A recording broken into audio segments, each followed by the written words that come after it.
and let us all do we can to build a better future. Let's get started with the big story that happened to Hard Lens Media. So,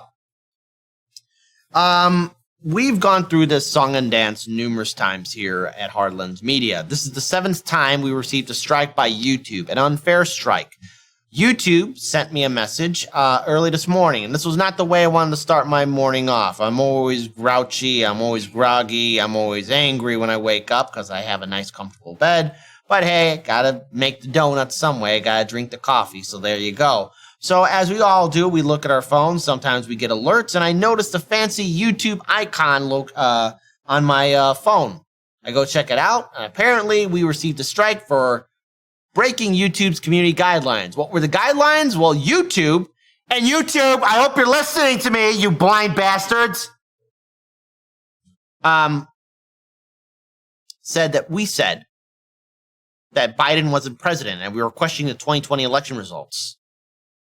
Now, the video in question was my interview that was the whole live stream show that we did with Brianna Joy Gray, being on the Vanguard. We also called out how TYT was trying to smear Jimmy Dore, and then we also had special guests on the Bank Sisters. Nowhere in that conversation did myself or the videos in question or the Bank Sisters say anything about Biden not being president, but YouTube said that. Now, we did talk about the 2016-2020 Democratic primaries. So here's what I sent to YouTube, because I had to appeal this decision right away. And I'd like to pull up this tweet if we can. And I like to read that thread on this one. Team YouTube, once again, you have wrongly given a strike to Hard Lens Media. The video that you have taken down says we violated community guidelines by questioning the election results of 2020. We never said that in the video. If we could scroll down a little bit down forward, a little bit more. Can we highlight that one? Team YouTube, YouTube creators, YouTube. We have sent in the appeal and we demand that our videos are stored and the strike removed. Again, the video in question says we are questioning the 2020 election results. We are not. We were looking at videos and giving commentary on them. Continuing on, if we can scroll down. YouTube creators, this is the 7th time you have wrongly given us a strike. Thankfully, again, we have evidence to show you that we are not questioning the 2020 election, and show you that we have made that you have once again made a mistake. Playing it again right there. Here is the video you deleted. Thank goodness for Odyssey. Someone at YouTube creators, Team YouTube, look at this video. Again, that's our interview that we did with the Bank Sisters. Continuing on, I want to pull up this one here as well. Here is the video you deleted. Thank goodness for Rockfin. Someone look at this video. So I just want to pull up just a few more tweets right there. This is, again, the 7th time we have been given a strike, and we have successfully appealed every other time. Nowhere in the video are we questioning the 2020 election, because that's what YouTube said that we did. We are an independent media network in Chicago, and we have a team of people to take care of. You heard our ability to take care of our team, our ability to do a show, and we ask that the strike is removed immediately. Again, we have appealed. So there we go, and YouTube said that to us. Appeals are carefully reviewed, so it'll take time to hear back. We'll let you know via email once we get a decision. Now, we won our appeal within the hour that I've tweeted that out. Now, I want to make this very clear. I have a team of people I have to take care of. I have a team of people that I have to make sure are provided for and make sure that this station is still going strong. Yes, Hard Lens Media is an independent media network, but it's still a business. It's still an organization that I have to take care of. It's my responsibility to make sure that this channel keeps pushing forward. Unfortunately, we are in this day and age where censorship is the rule of the land. And I do fear for the day when one day our channel is permanently deleted. That's why I tell people who are watching this, subscribe to us on Rockfin, subscribe to us on Odyssey, subscribe to us on Rumble, subscribe to us on Twitch. This is the world we're living in, and this has to deal with the aftermath of Russiagate. Of course, the January 6th incident, and so many others who are on the super fast Russia censorship. Corporate media, the two-party system, and big tech are working together to deny and silence independent media. YouTube used to be a meritocracy. Now, while we have won this strike over us, we still have a warning. Now, what's this warning? Well, in 2020, when we first got our gut check, we were demonetized, shadow banned, and given a strike that lasted for 6 months. For 6 months, Hard Lens Media nearly could have died. For 6 months, we were in limbo for 2020. It was a devastating moment because there was a real reality where we were going to have to wrap up shop. There was no sense of continuing on. That's how bad it was getting. Now, we're still recovering, but why did I say that we still have a warning? Because YouTube deleted a video that we got a warning on. Now, I've spoken to FaZe, I've spoken to Daniel about this on a few occasions, and I know for a fact neither one of those two deleted that video. YouTube deleted that video. I know I didn't delete that video. So now we're forever stuck with that warning, and we can never appeal that warning because YouTube did that. Now, gee, Kit, why are you saying that YouTube deleted that? I mean, YouTube can't do that. Well, yes, it can, because I still get messages from a lot of my viewers and subscribers. Hey, Kit, I'm not notified that you guys were live anymore. Hey, Kit, I was just unsubscribed from your YouTube channel. Hey, this is the 3rd time I'm subscribing to your YouTube channel. Is there anything you guys can do to stop this? Are you doing this? Hey, my comment was deleted. We're not doing that. FaZe, Daniel, and the rest of the team, we're not doing that. In fact, that's the last thing we're ever going to do. We're not going to unsubscribe people. We're not going to notify people. The funniest message I ever got from somebody was, oh my God, it's been almost a year and a half. I thought you guys were gone. YouTube unsubscribed me. I thought you guys were done. I really like your channel. I still get those messages too sometimes. They're a rarity, but they're quite hilarious in many ways because it's like, oh, yeah, YouTube is doing that to our audience. YouTube is not notifying all of you when we go live. And this really is devastating for independent media because what do I want to do? I want to build a team of investigative journalists. No, I don't want to do what TYT did and say, I'm going to do 4 Horsemen of the Apocalypse and then raise up $2 million and then not do anything with it. That's Cenk Uygur. That's Fat Tony. That's what he does. I want to build a strong team of journalists and investigative reporters here for Hard Lens Media and for Chicago Corner.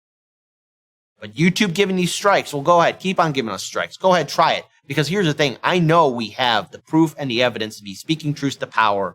And this is the 7th fucking time we have won. I wish I wouldn't have to share out these tweets. I wish I wouldn't have to post this stuff. There was a few more tweets I want to pull up here, FaZe, if we can. I'll just read them as fast as I can. That was the whole thread right there? Okay, cool. All right, then never mind. Disregard that. I just want to just pull up this article here, though. And this has to deal with The Guardian. And I can't go into full details with it because we are running a little bit short on time, and I want Lauren to take care of her next story as well. But this is an opinion piece from The Guardian. I know, of all places. Do you want free speech to thrive? Then it has to be regulated now more than ever. Responses to the assault on Salman Rushdie have combined personal sympathy with the general defense of free speech. Sympathy should come first. The second remains controversial. Sticks and stones may break your bones. What of words can never hurt you? Witness the Iranian government's blaming of Rushdie himself and his supporters. It is he, not Iran, that lies hurt. Freedom of speech is one of the most slippery concepts in political philosophy. John Stuart Mill pronounced it absolute, but qualified it as he did all liberties where it causes harm to others. On that tenuous footing has grown an epidemic of laws on slander, libel, incitement, and more recently, the causing of violence. The grim reality is that too many appeared to support the fatwa on Rushdie, whether out of personal affront at his writings or out of loyalty to their religion and its leaders. 24 countries banned Rushdie's book, The Satanic Verses. Collective anger at probably unread novel was then elevated into extremist violence, a situation not dissimilar to the 2015 Paris killings associated with the Charlie Hebdo cartoon.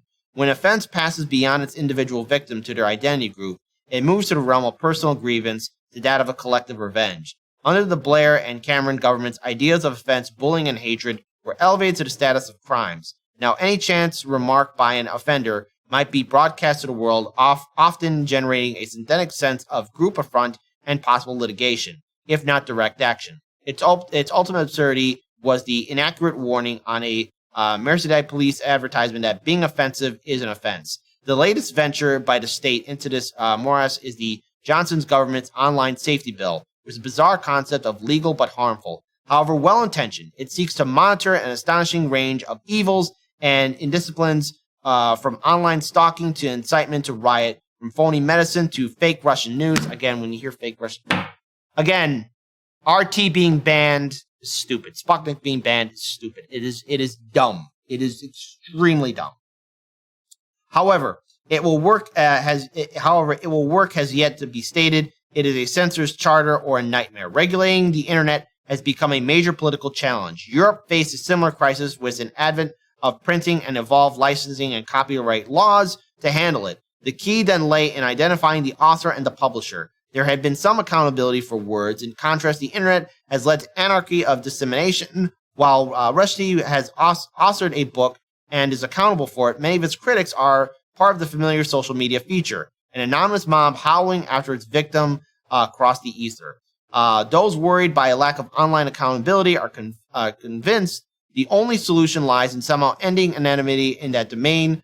Some claim anonymity helps whistleblowers and others, but such benefits are massively outweighed by the harm done by the unruly and unknown mob. The very fact that social media companies enjoy global accessibility should impose an added obligation on corporations to accept they are publishers, not just platforms. Great as the technical problems may be, they must be held to account for the harm they can cause others. This is the debate now thundering into view. The correct response to Rashdi's outrage is not just a plea of freedom of speech, but to ask what it really means and how it is to be sustained and regulated. That is not done through silence. So look, there's a couple of things I want to unpack with this. I know we here at Heartlands Media, we're very careful on what stories we can and cannot do. That's why we have Rockfin. So we're very careful when we want to do a controversial story that YouTube deems offensive, we do it there. But I believe in free speech. And yes, these social media platforms, while they like it or not, they are publishers. But yet they're quick to silence anyone that's going to post something that they deem controversial. Look what Twitter and Facebook did to the Hunter Biden story. They deemed it as fake news. They deemed it as misinformation. But surprise, surprise, Twitter and Facebook, the story is real. And YouTube, again, has these ridiculous community guidelines that is suppressing free speech. I believe in it. Free speech shouldn't be regulated. I understand that there are people who abuse free speech. But if we don't take back and start defending the First Amendment, I fear how draconian the laws will get. Lauren, I want to give you the final word. I do agree with you. I think that free speech is incredibly important. I also do believe that, there are occasions where it should be curbed, like the rules of, like, you're not supposed to say something that is going to put somebody else in immediate fear for their life, for instance. Which is why, the KKK isn't allowed to go and put up burning crosses in people's yards. That was a Supreme Court case a while back. It's like, because they're like, well, it's our free speech, but it's like, but it made the black family whose house you did that at, they were fearful for their lives. So no, you're not allowed to do that, which I think is, I think that, like, again, there needs to be a few rules in place.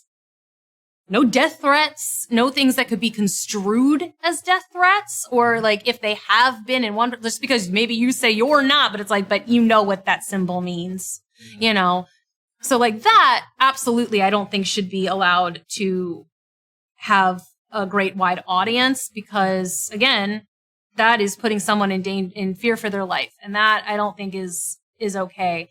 But that's like kind of it. Like, other than that, if you're not actively threatening someone, or if your words cannot be like meant to threaten, like you have to have the right to say it. I think I've quoted this one before, but like Voltaire said, I may not agree with what you are saying, but I will fight to the death your right to say it. It's like, yeah, and that's where, I believe him. I'm with him on that one. Yeah, and I have to say too, when we deal with these censorship laws, or when I have to really think about what we can do, is because, again, I hope one day things do turn differently, but after seeing what happened to Convo Couch, Slow News Day, Mikasu Casa, how Revolutionary Blackout Network, a lot of channels being wrongly hit. Thankfully, we're still on our 2 feet. We won the strike. We're still monetized.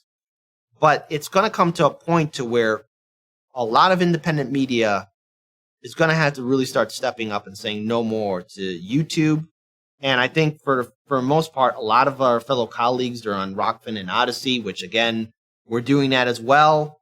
But it's so stupid that here we are in a democracy, a republic, but we're not in one. We're in an oligarchy where money is speech, corporations are people, and big tech is quick to censor those who are covering stories that are current events. And mind you, look, YouTube, hey, when are you going to hold CNN or Fox News or MSNBC accountable for their lies, for their misinformation? Well, I for think the times what they they've ended crossed up the line. doing was saying that they stopped calling Tucker Carlson a journalist, and his piece is no longer a news segment; it's an opinion piece. So they did that. Yeah, they did that, but here's the thing. But I people mean, still treat it like it's news. But okay, you know. for example, when Cuomo was advising his brother, if I had done that, let's say I had a family member that was running for office and they had a scandal, or they were in office and they had a scandal similar to Chris Cuomo.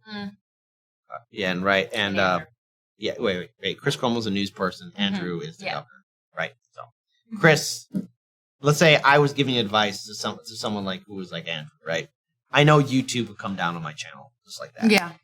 I mean, there's no debate about it. But yet CNN, slapping the wrist. Fox News, slapping the wrist. You know, these same corporate media outlets that also cover controversial stories, they're protected. And why? Because they bullied YouTube, Facebook, Twitter, and Instagram. They've done this before in the past. So we won. Shout out to our audience that have fought for us, that have kept us alive.